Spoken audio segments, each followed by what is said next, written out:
壓力清零咧，我講緊嘅嗰個意思唔係你信咗耶穌之後，人生咧就唔會再有壓力或者冇難題出現，冇呢樣嘢嘅，而係咧我哋對耶穌嘅睇法啊，帶俾我哋乜嘢嘅力量嚟到去面對呢啲壓力。其實壓力清零最重要嘅關鍵就係我哋有冇認識耶穌，佢係我哋嘅主。嗱，唔係咁簡單啊，聽清楚啊！如果聽到呢度，弟兄姊妹，你會唔會諗就係點解森牧師今日會用呢一個撒種嘅比喻嚟到去講壓力清零？點解唔用跟住落嚟嘅平靜風浪嘅比喻？係咪更加貼切啊？所以如果嚟到呢一度，我哋就明白到一件事，弟兄姊妹，真正嘅壓力清零嘅關鍵只有一個，就係到底耶穌係你邊個？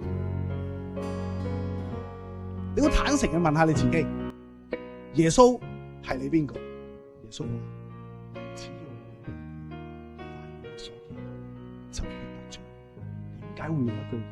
只要你堅持，係因為佢靠你。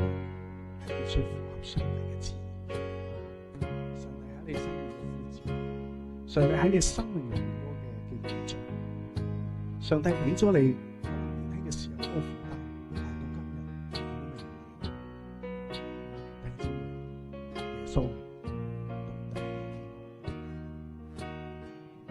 今日你知會係我哋要做第二次決志嘅時候，唔係決定耶穌係我嘅救主。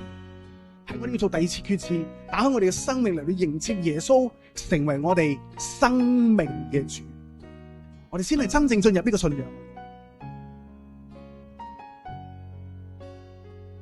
所以點解我冇用到平靜風浪嚟到去講我哋點樣去解壓咧？係因為原來上帝喺呢個經文揭示俾我睇到，更重要係我哋要認識耶穌係我哋